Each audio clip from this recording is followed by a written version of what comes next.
You know that feeling when you're getting ready to watch something magical? The lights dim, the room hushes, with an Absolute vodka cocktail in hand. In celebration of Wicked for Good, Absolute has created a limited edition sequin sleeve bottle that shimmers from pink to green, just like the magic of Oz itself. Grab yours now on Absolute.com or in stores while supplies last, and mix up your own Ozian cocktails at home. Try an Osmopolitan or an Espresso Martini, two spellbinding twists on classic favorites, all made with Absolute vodka.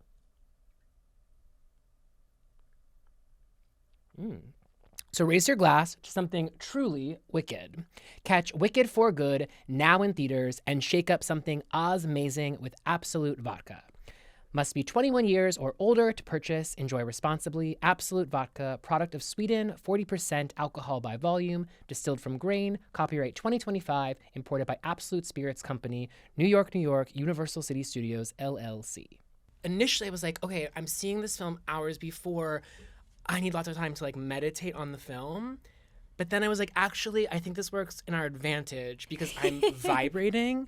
And I didn't text you in advance, and it's like, it feels like it's bottled up and it's gonna come out of me. For context, are we going? Is it happening? Yeah. Okay, we can go. Great. You just got back from Europe. I just got back from Europe. And you landed and saw Wicked for Good. Yes. And now we're here. Yes. It was immediate. But I saw it in isolation. Alone. That's so scary. I'm so sorry that I did that to you. I appreciate it. But because I was so alone, it's nice to now be able to connect about it. You could have brought someone. I know, but Billy's out of town, and it felt weird seeing it with someone besides Billy. And I also didn't tell you that, and I'm sorry. Shut up, Evan. Wicked for Good. Okay. I want to start reverse chronologically and go to that end shot. Because there's something about that final shot that is so satisfying, both for longtime fans of the musical, but it's also an incredibly earned moment within the film. So it doesn't read like fan service. It also feels like this tremendous button to the journey, the love story of these two women. So can you talk about what it's like, having that moment complete the film? Well, everything that John Chu does with this film, and I mean, we have to just talk about John and his intentionality with every frame, every single choice in this movie. It's so thoughtful and so loving. Nothing is like a shtick or a trick.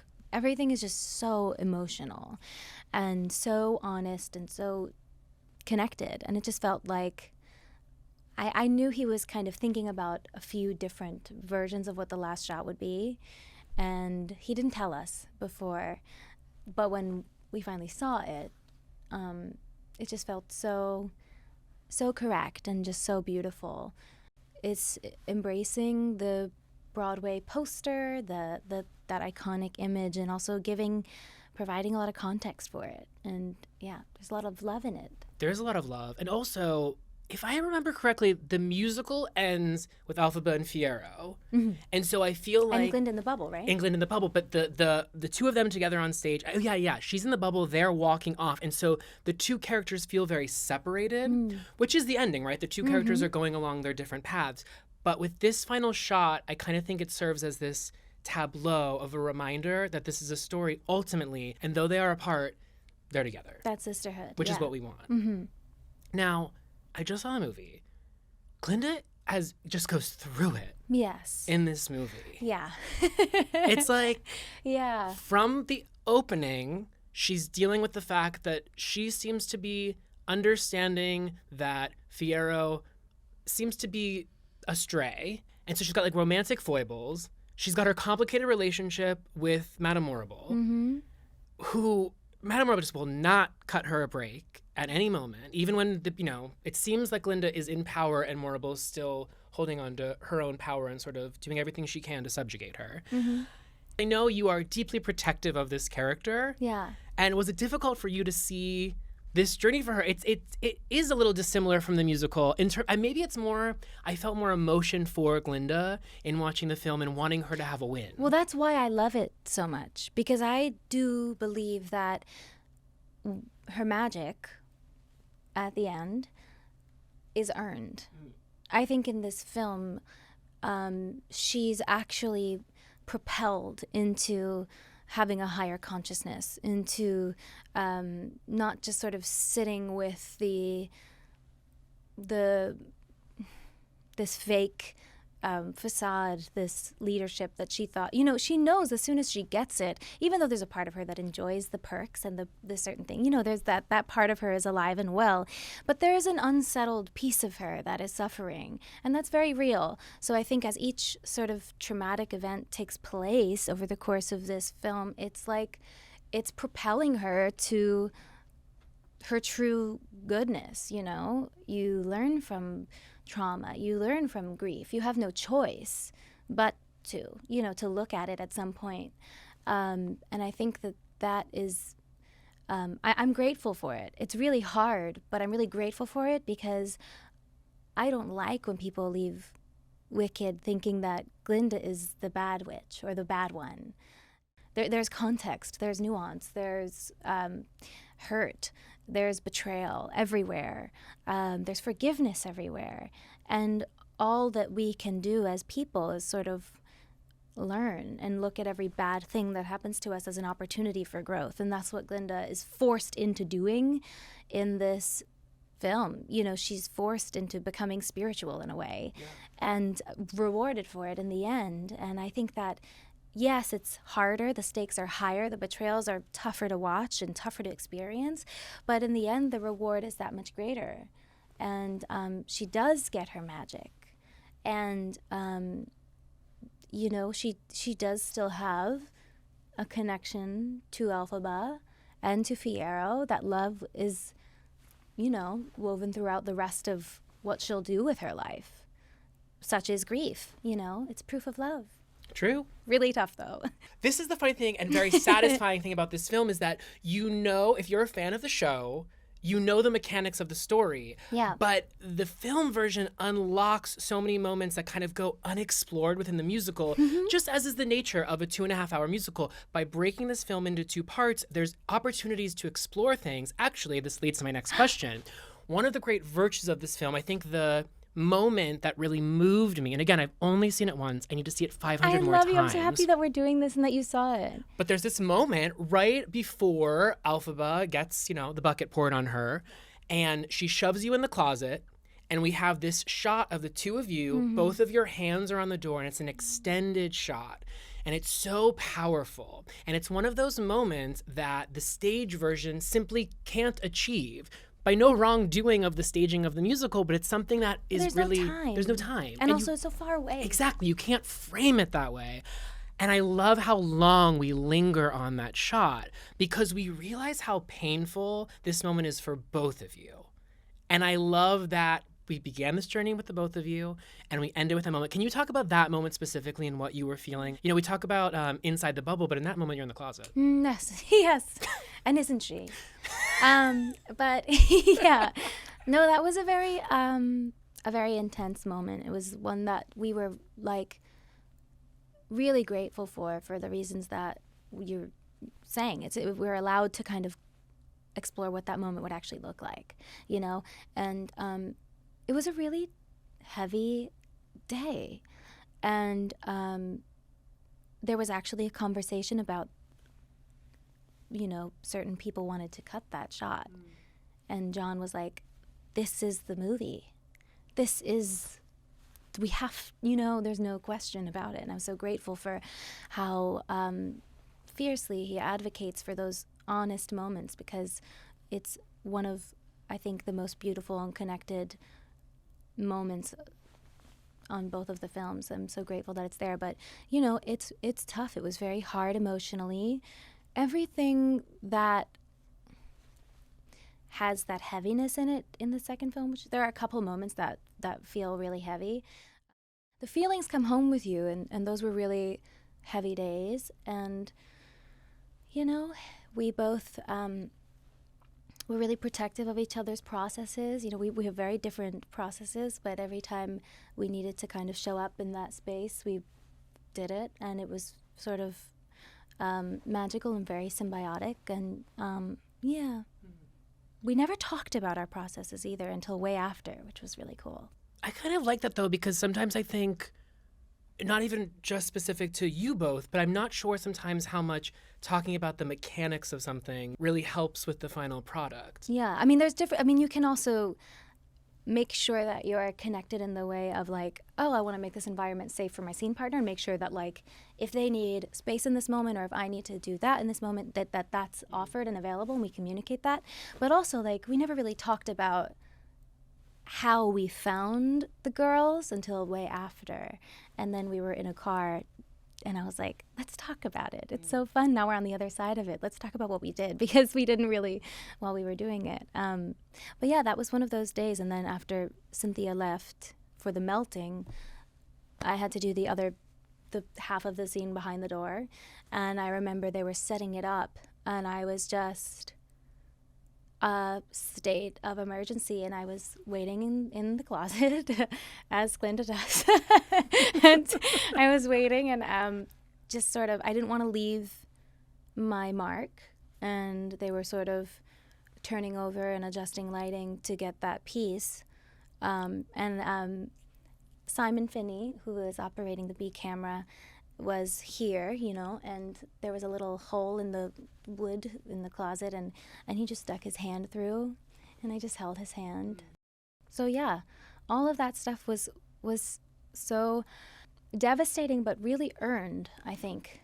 The relationship has earned it, I guess. It's also hard as an audience member because, especially if you know the material, you know that it's Glinda's last time seeing her, and for all intents and purposes, Glinda believes that's her final moment. Yeah, she's dead. Sorry, spoiler.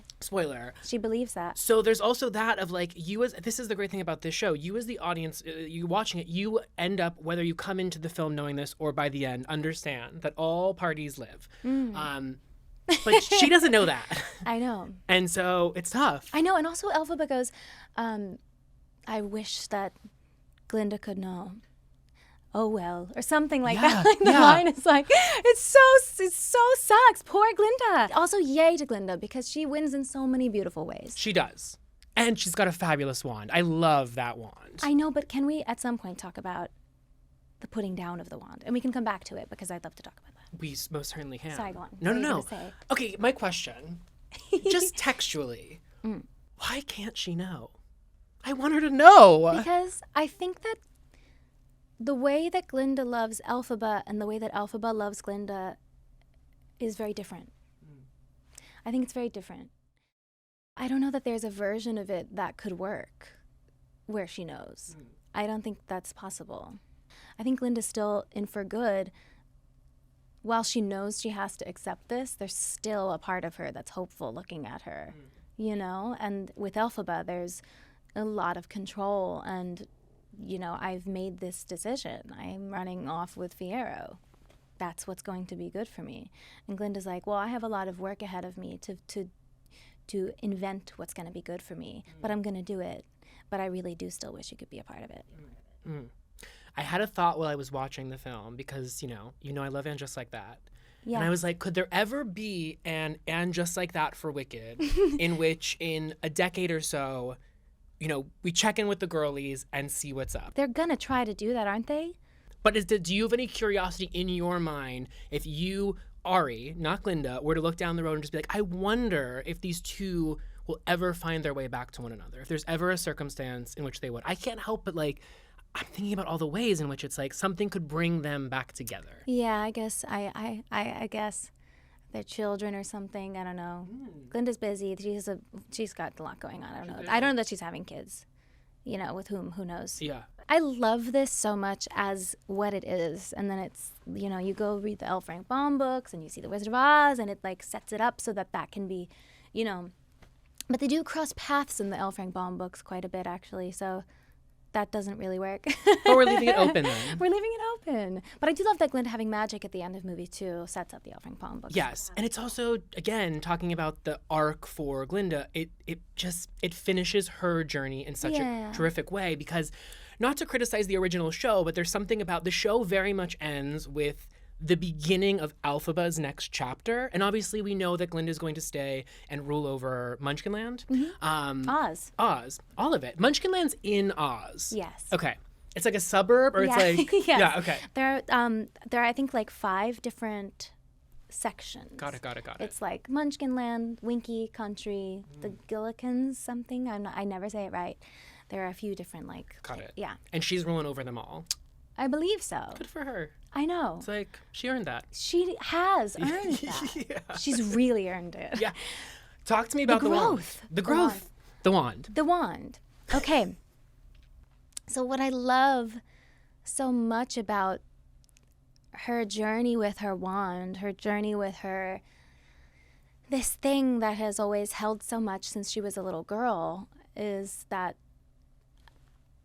you know, she's not, when she puts it down at the very end of the movie, she decides that she's going to speak to the Ozians without her wand. I'm going to put down this facade, I'm going to put down this character, and I don't even know what I'm going to say.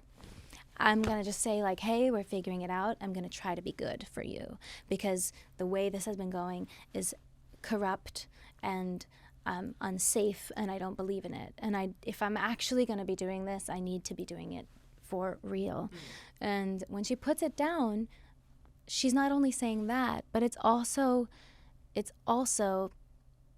there's an attachment trauma that she has with her childhood that we get to dive into in this film. I'm so grateful that that scene exists, because it's something that I referenced in my own work. You know, like, I designed a home life for her, and I watched Scarlett, young Glinda, doing that scene with Alice Fern, who plays my mom, and I was sobbing because it just felt really beautiful to have that showcased, to have people to argue that the connection that Elphaba and Glinda share is, you know, they both had struggles. It's a similar suffering that I think connects them.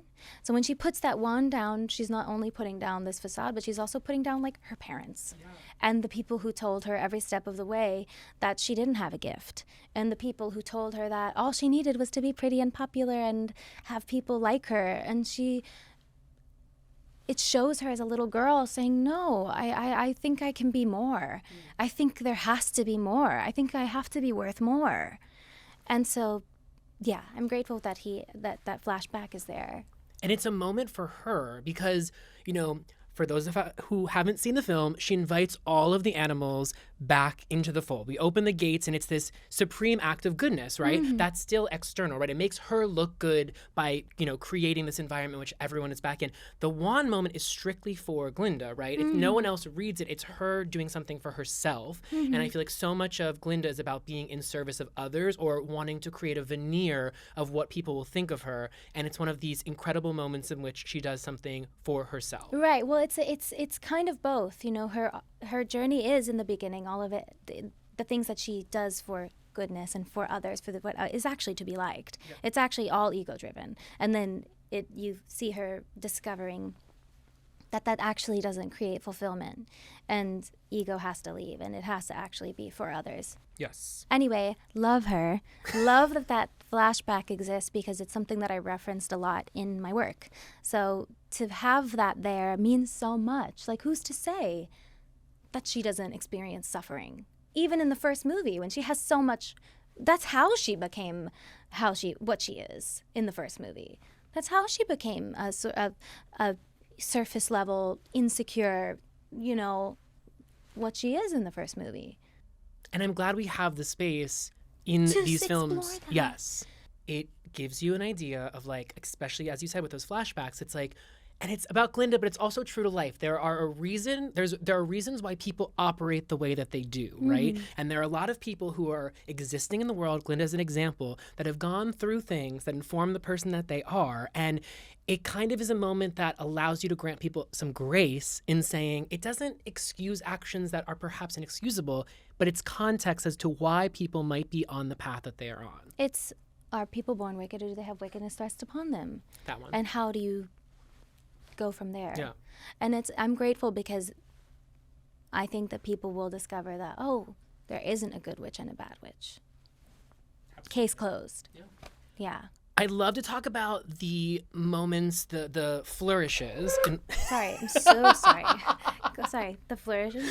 The flourishes that you were able to put on Glinda vocally. Oh. I want to talk about my favorite, It comes during Thank Goodness. I'm not going to sing for you right now. Please do. I'm not, but it's with this perfect finale, the cheers and the ballyhoo, and then it's your who, you know, that. I mean, there are many, right? But that's just one.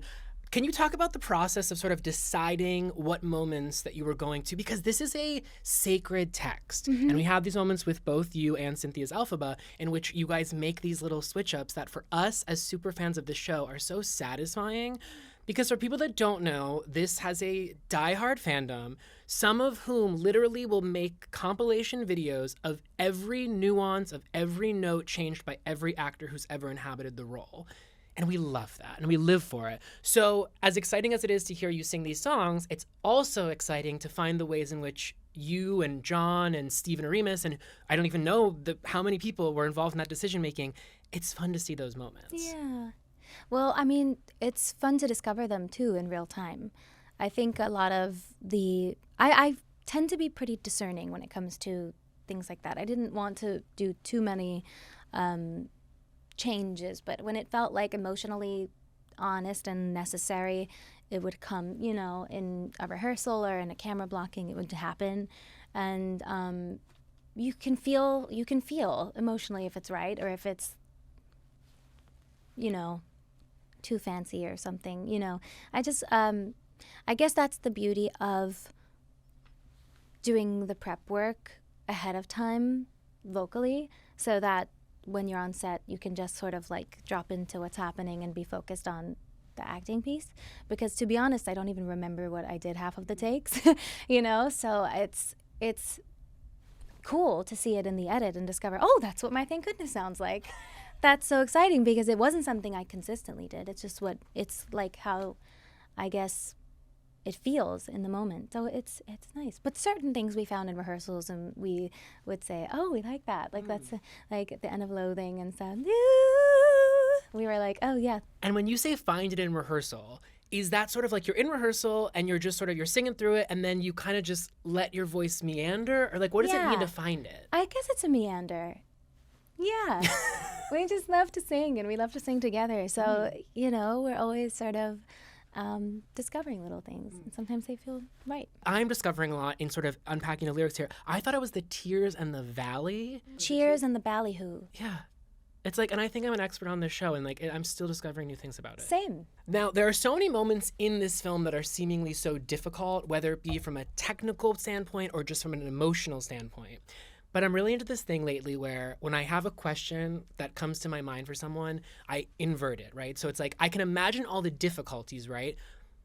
Inverted, what are some of the easiest moments for you when it came to shooting this film? Whether it be a moment, a scene, just moments that felt you didn't have to really think about them too much. They just felt instinctual. I don't know that I have a specific answer because I feel like working with John made everything kind of feel that ease. Like there was, of course it was incredibly challenging and everything was hard, but also there was ease to it and there was not, you know, the pressure that you felt coming into it was alleviated by the work that we did to prepare for it and by like the company that worked on it and by everyone. So there was such safety everywhere you looked that even the biggest, hardest days were so padded with comfort and support that there was ease. I don't know. I guess the easiest.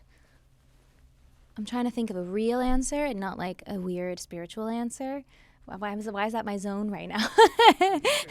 But no, I mean, I guess the stuff I wasn't in. I'm kidding. I was like, that was say easy. more. Yeah. No, I'm kidding.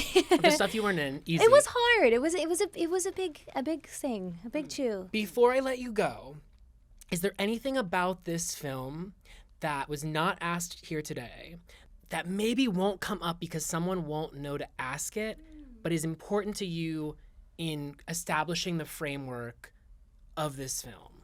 I don't know.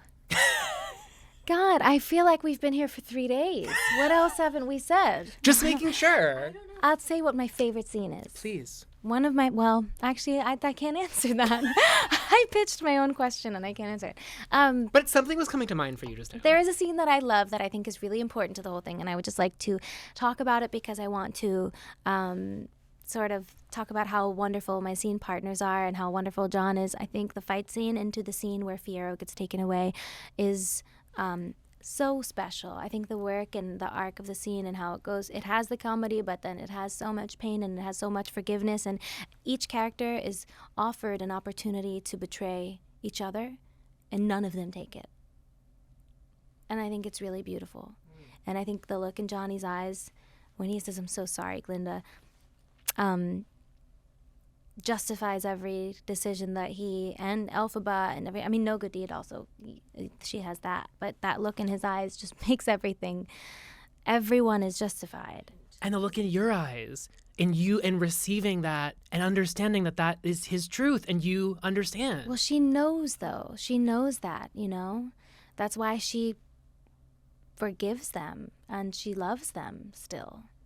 Because she knows also, I think she knows Fiyero so well to know that so much of his world, much like her, has been built on self-abandonment or like doing things for the sake of what you think would look good or is good or whatever. Just learning what that truly means. They both are doing that in real time. And I think because she's also experiencing that, she recognizes it in him and she just forgives him, and he, you know, it's just a beautiful moment. I think I love that. I love the ride that scene takes us on. What about the choice to have you be the one exclaiming, I'm not going to sing in front of you, but I did sing for you. I have sang for you before. Yeah, you've sung plenty for me. Yeah, maybe too much. But but yeah, that decision, because that is one of the changes that's so enthralling as that's an audience John member. too. But I mean, that to have Glinda to be the one shouting Fiyero as No Good Deed starts, I love John so much. To show, is that all good deeds are when looked at with an ice cold eye? To show her with Nessa's chair in the air in the first film, that's also really incredible on John's part. I love his choices so much in this movie, and his the edit of the wedding happening simultaneously while Elphaba's walking through the animals. He makes so many really, really impactful. And the idea that they're in the same space, like they're literally in the same building, walking the same direction. And also Michelle Yeoh and that lighting. Michelle Yeoh's her hands, their face, that lighting. It's been a pleasure. I don't know what I said today, but thank you for having me. It's always a pleasure. It is. Thank you so very much. I always forget we're like recording when we're together. But that's fun. I know. I like blacked out. I have no idea. I know. Is that uncommon? Like, when you do a long form, do you feel is this a different feeling than your usual? No, I feel like I had a really good time, but I don't remember what happened. Okay, I think you gave like some very meaningful and thoughtful responses. Really? I felt like it was too much. No. Okay, good. That's just the place I'm in today for some reason. Great. I feel very like...